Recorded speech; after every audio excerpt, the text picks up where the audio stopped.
Hai guys, balik lagi di Selamba. Jadi hari ini mau ngebahas tentang kita bukan terapis pasangan kita.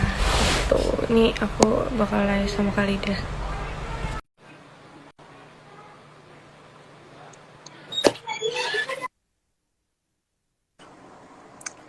Halo teman-teman. Halo baby. Oke teman-teman, halo, assalamualaikum. Nama aku Kalda Nurjani, Laki Alida. Jadi di sini kita mau ngebahas tentang kita bukan terapis pasangan kita. Nah be, kenapa dibilang kayak gini nih? Kenapa kita bukan terapis? Kan kebanyakan kayak orang-orang itu sering kayak nganggep bahwa pasangannya tuh obatnya dia lah, bisa ngebantuin nyembuhin luka lah, Iya, apalah, inilah, itulah gitu. gimana ya?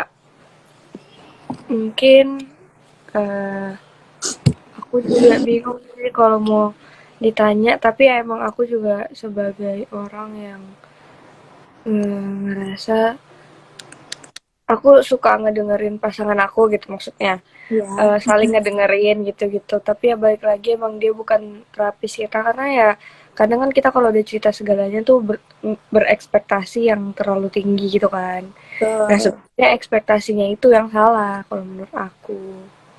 Gitu sih. Hmm, Kak nggak bisa disebut terapis karena gimana ya? Aku susah sih tapi mungkin ketika kalian ngalamin kalian ngerti. Tapi untuk aku ngejelasin itu kayaknya susah gitu ngerti gak sih? paham, paham.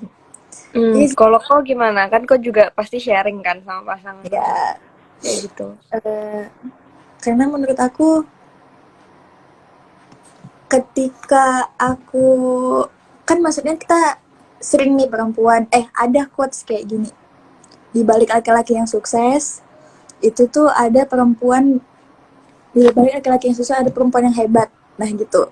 Kadang berarti kan kalau misalnya kita nggak hebat, nah gimana tuh? Berarti kan kayak susah aja gitu. Makanya aku bilang kita ini bukan terapis gitu. Kadang-kadang manusia itu nggak sehebat yang dikira, nggak sebaik yang dikira juga, nggak Nah iya sesempurna kan, yang bener kan? Berarti yang aku bilang hmm, tadi ekspektasi itu kan yang buat kita tuh betul. kadang terlalu berharap gimana sama pasangan sehingga kadang itu sih yang suka disalah artikan atau disalah artikan gitu ketika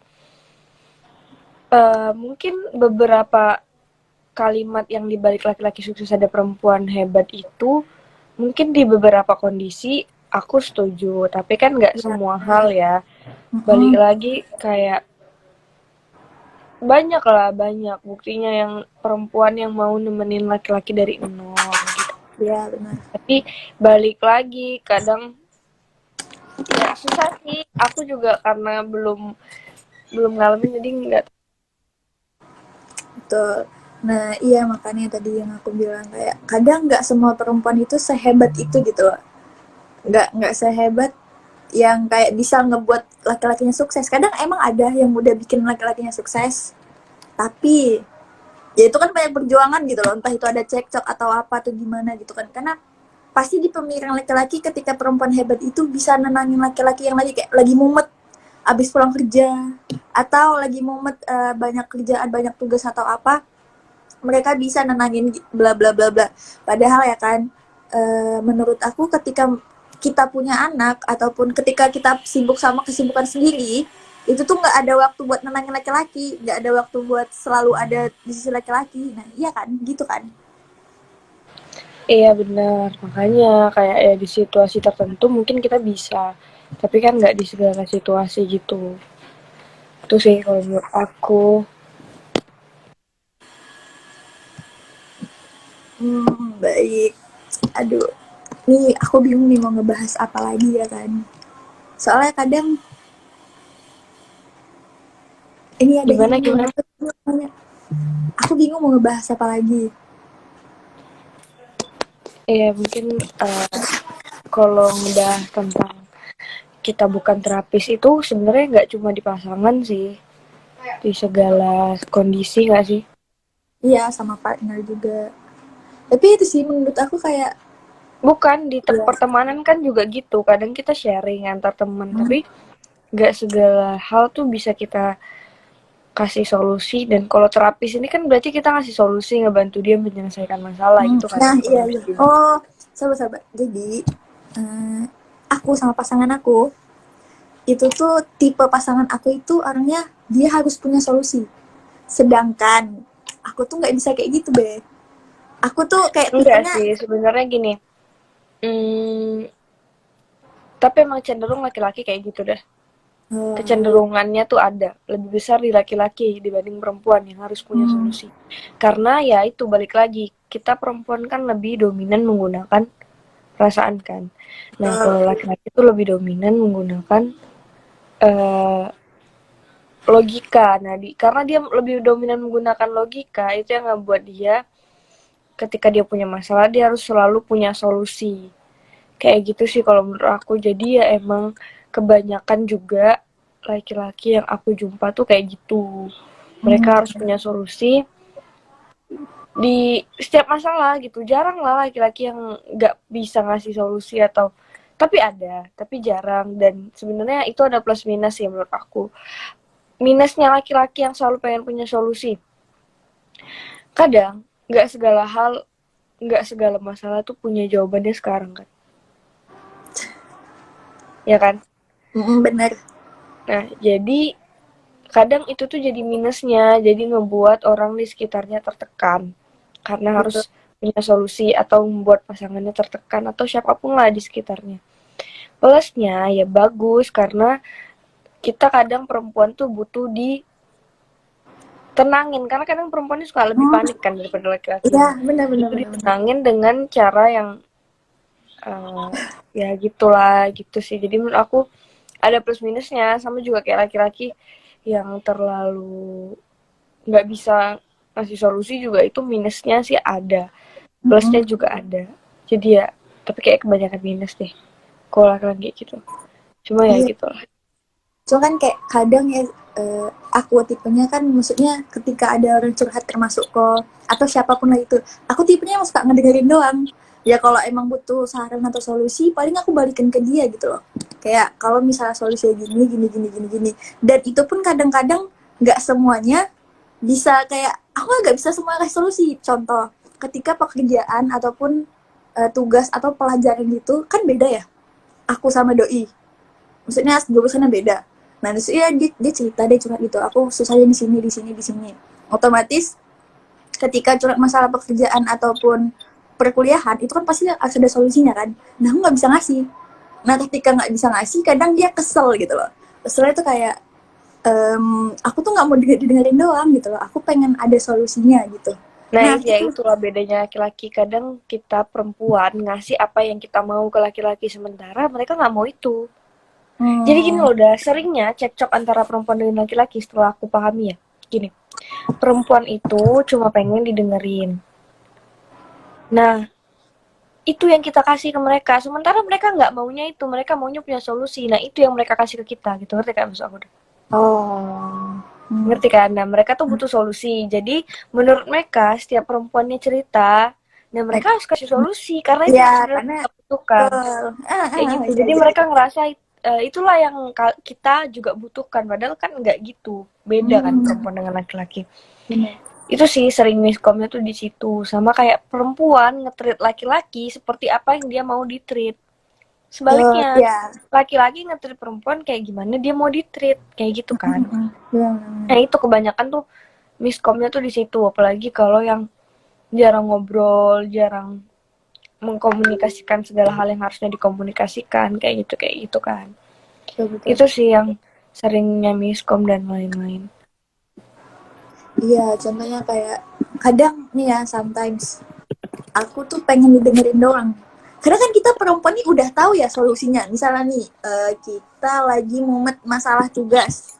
Kita udah tahu nih solusinya, kita harus mengerjakan, terus kita kumpulkan. Tapi kita lagi mager. Cuma, tapi kita emang cuma pengen ngeluh aja gitu Iya, kan. pengen ngeluh aja, pengen dengerin doang. Terus kayak, nanti Nggak perlu yang jawabnya, kayak gimana? kan dibahasnya kayak gini, ya udah dikerjain aja, dicicil, pelan-pelan tuh selesai juga kok, katanya gitu.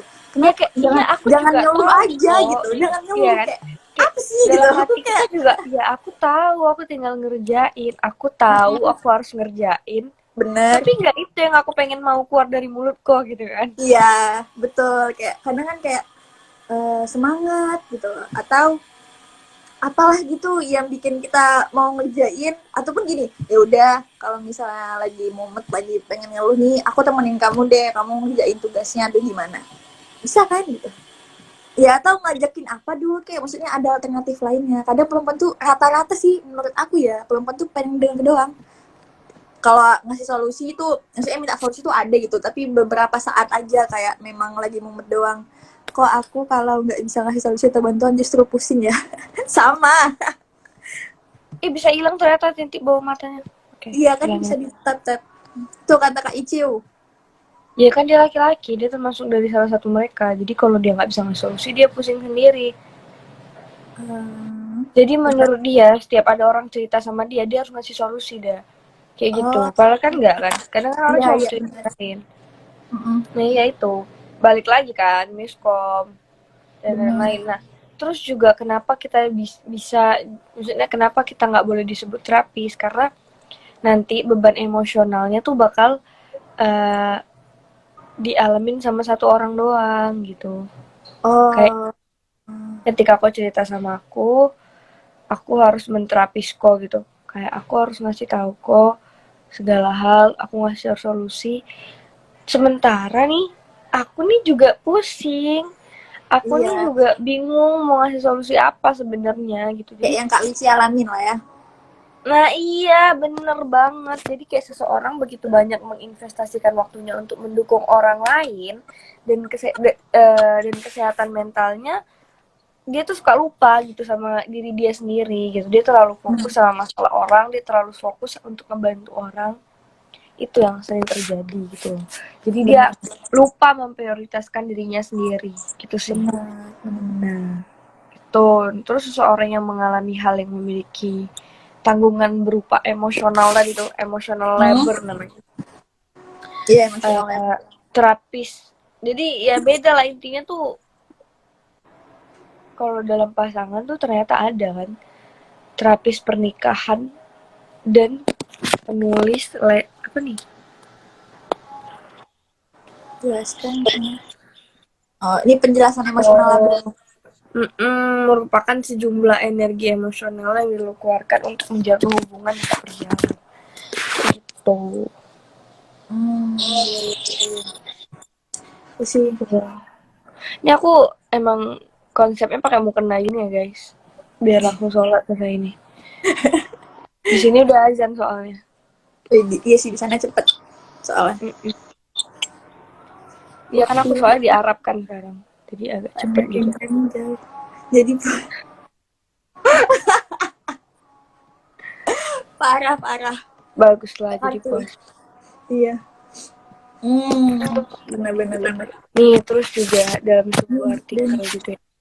eh, Pengalaman yang terlalu mengandalkan kekasih saat menghadapi depresi. Jadi kayak banyak tuh ternyata setelah kita melihat artikel-artikel ternyata banyak gitu loh pasangan yang mengandalkan pasangannya tuh untuk menghadapi depresinya gitu.